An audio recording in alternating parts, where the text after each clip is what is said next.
Welcome to Swetha's creativity. இன்றைக்கி நம்ம சக்கரை பொங்கல் எப்படி செய்கிறதுன்னு பார்க்கலாம். நான் வந்து ஒரு கிளாஸ் பச்சரிசியை எடுத்து ஒரு 2 தடவை கழுவிட்டு ஊற வச்சுருக்கேன். ஒரு கிளாஸ் பச்சரிசினா அரை கிளாஸ் பாசிப்பருப்பு எடுத்துக்கணும். அப்போ தான் சக்கரை பொங்கல் நமக்கு டேஸ்ட்டாக இருக்கும். இந்த பாசிப்பருப்பை இப்போ நம்ம வறுத்து கழுவிடலாம். ஒரு அடிகனமான குக்கர் வச்சுருக்கேன். அதில் பாசிப்பருப்பை போட்டு ரொம்பலாம் நிறம் செவக்காமல் நல்லா கொஞ்சம் வாசனை வர அளவுக்கு நம்ம வறுத்து எடுத்துடணும். சக்கரை பொங்கலுக்கு டேஸ்ட்டே நம்ம பாசிப்பருப்பு எவ்வளோ சேர்க்குறோன்றது தான். நம்ம 1/3 கூட சேர்க்கலாம். பாசிப்பருப்பு இன்னுமே நல்ல டேஸ்ட்டாக இருக்கும். இந்த மாதிரி வறுத்து 2 தடவை கழுவிட்டு அது முழுகிற அளவுக்கு தண்ணி ஊற்றி கேஸில் வச்சிடலாம். இது எதுவுமே நம்ம லிட் போட்டு மூடி செய்யக்கூடாது. எல்லாமே அப்படியே சிம்மில் வச்சு அது பாட்டுன்னு வேகட்டும். இந்த மாதிரி நல்லா பாசிப்பருப்பு நல்லா மலர்ந்து வெந்துடுச்சு. இப்போ நம்ம ஊற வச்சிருக்கிற பச்சரிசியை இதில் சேர்த்துடலாம்.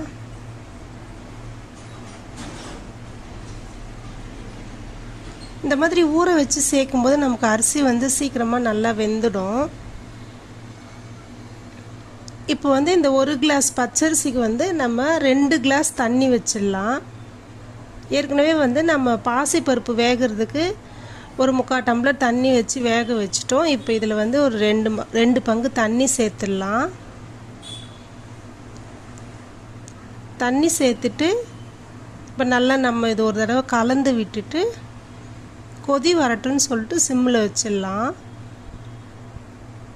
இந்த மாதிரி நம்ம மூடி போட்டு வேக வைக்காமல் திறந்தே வேக வைக்கும்போது டேஸ்ட் வேறு லெவலில் இருக்குங்க. நமக்கு அந்த மூடி வைக்கும்போது ஒரு கஞ்சி சுத்தின மாதிரி இருக்கும். அந்த மாதிரிலாம் இல்லாமல் கோவில் பிரசாதம் மாதிரி நமக்கு நல்லாயிருக்கும்.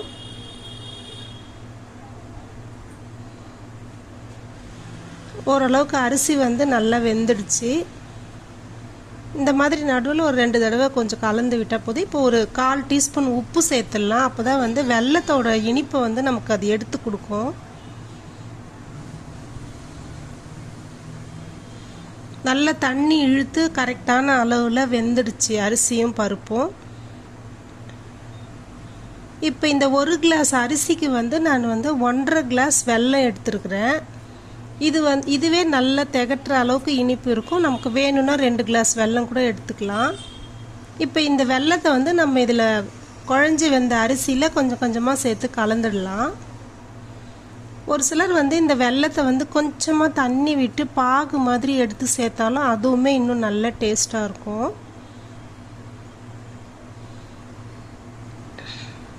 கொஞ்சம் கொஞ்சமாக சேர்த்து நல்லா கலந்து விட்டுடலாம். பாகு வெல்லமாக எடுத்திங்கன்னா டேஸ்ட் ரொம்ப நல்லாயிருக்கும். கலரும் உங்களுக்கு பார்க்குறதுக்கு நல்லாயிருக்கும்.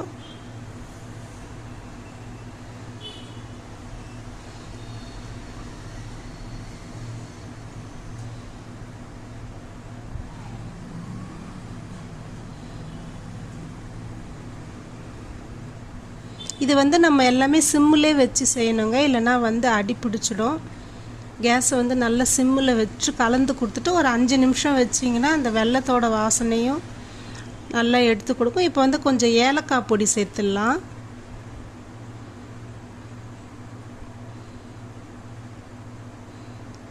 நம்ம வெல்லம் போட்டு 5 நிமிஷத்துலேருந்து 7 நிமிஷம் வரைக்கும் நல்லா கலந்து கொடுக்குற வரைக்கும் சிம்மில் இருந்தால் போதும். அதுக்கப்புறம் ஆஃப் பண்ணிடலாம். இந்த கன்சிஸ்டன்சி நமக்கு கரெக்டாக இருக்கும். ரொம்ப கெட்டியாகவும் இல்லாமல் ரொம்ப தண்ணியாகவும் இல்லாமல் ஒரு குழைவான பதத்தில் நல்லாயிருக்கும். இப்போ நமக்கு இதுக்கு தேவையான முந்திரி திராட்சை நெய்யில் ஃப்ரை பண்ணிடலாம்.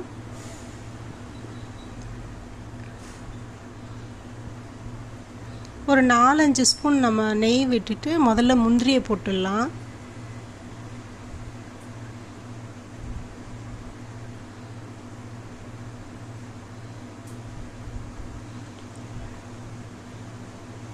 இந்த மாதிரி 1-2 உடச்சி போட்டோன்னா முந்திரி நமக்கு வாய்க்கு கிடைக்கும்.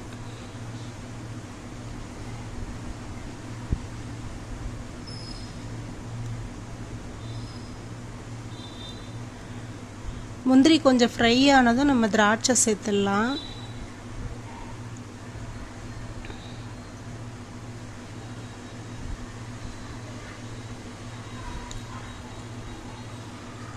இந்த மாதிரி ஒரு தடவை ஒரு வேலை, இது வந்து கொஞ்சம் வேலை ஜாஸ்தி தான், ஆனால் வந்து நமக்கு குக்கரை மூடாமல் இந்த மாதிரி செய்யும்போது அது ரொம்ப நல்லாயிருக்கும். இது மாதிரி ஒரு தடவையாவது ட்ரை பண்ணி பாருங்கள். இப்போ திராட்சையும் போட்டு நல்லா ஃப்ரை ஆகிடுச்சு. இப்போ எடுத்து நம்ம சக்கரை பொங்கலில் சேர்த்துடலாம். பாருங்கள், நல்லா பாகு வெல்லம் போட்டு நல்ல கலர் வந்திருக்கு.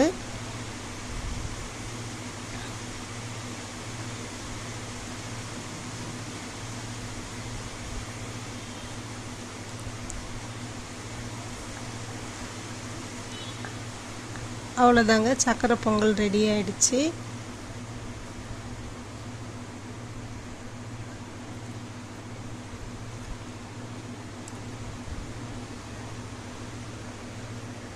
இந்த மாதிரி நீங்கள் அடிகனமான குக்கரில் செய்யும்போது உங்களுக்கு சுத்தமாக அடி பிடிக்காது, நல்லா வரும். இந்த மாதிரி வந்து செஞ்சு